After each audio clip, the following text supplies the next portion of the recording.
Welcome to the ArmaniTalks YouTube channel. I'm your host, ArmaniTalks. In this channel, I'm covering communication skills for you to level up your way with words and become much more articulate. In today's episode, we are entering the world of emotional intelligence, and I'm going to be talking about how dissatisfaction, it gets a bad rep. I'm going to make the argument that being too grateful is not a good thing. Because when you're too grateful, what happens is that you get complacent. And when you get complacent, you lose that hunger, that ambition, and you begin to sleepwalk through life. So being too grateful is not a good thing. And likewise, always being dissatisfied is not a good thing either. I would actually argue that this is a character deficit. Because when you're being a little too dissatisfied, you're not only harming your own life, you're robbing your happiness. Chances are this behavior is spilling over to your external world. You're nitpicking others more, others are never good enough, and you're raising the expectations higher and higher on them, and they're becoming more and more distant from you. So being too grateful is not a good thing. Being too dissatisfied is not a good thing. Gratitude gets a good rep though. And I believe practicing gratitude is a smart thing to do. But every now and then, I think it's also good to bring what you are dissatisfied with in the forefront of your mind. And a lot of the times, you don't have to put any conscious effort onto this. It's something that just happens. I would say that due to dissatisfaction, ArmaniTalks became born. Because for the longest time, I recall in high school, I would keep looking for different content on how to overcome shyness, how to improve public speaking, how to do anything communication skills related. And time again, I was met with empty pages. I didn't find any content on that. So I felt dissatisfied.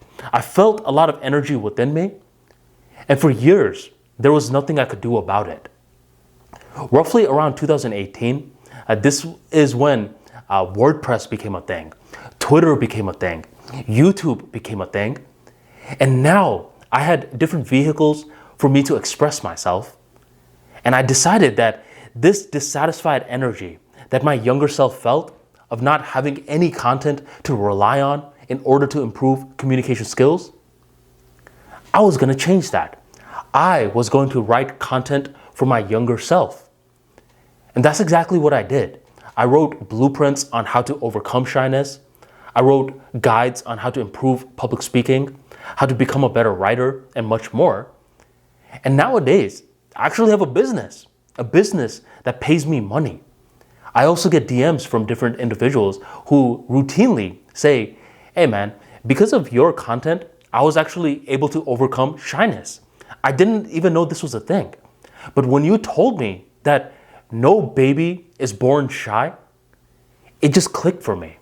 I realized that something must have happened for me to become shy, and I could undo it. But the whole baby comparison really drove the point home. Thank you.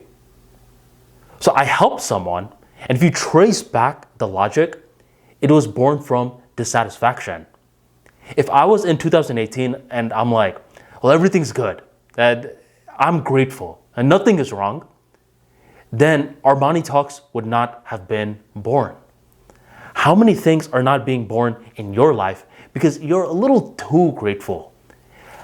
Be grateful, yes, but do not try to suppress dissatisfaction. Do not think you're a bad person because you're feeling dissatisfied about something. At times, you gotta let it slide, especially when it's regards to other people, because you can't easily change other people. But if you're feeling dissatisfied with something in your life, rather than suppressing it so quick, bring awareness to it. Is this desire-seeking expression? It may be. Desire is Mother Nature's Red Bull. And if you have desire behind an activity, often the activity will just take care of itself and you're just showing up. All these different blogs that I've written, I wasn't consciously trying to do it. It was just dissatisfied energy. It was desire seeking expression, and your boy just showed up. So I believe you need to understand this emotion rather than putting a negative label on it so quick. Be dissatisfied, just don't overdo it. Be grateful, just don't overdo it. And in that fine balance is where you get ambition. Thank you very much for joining me today.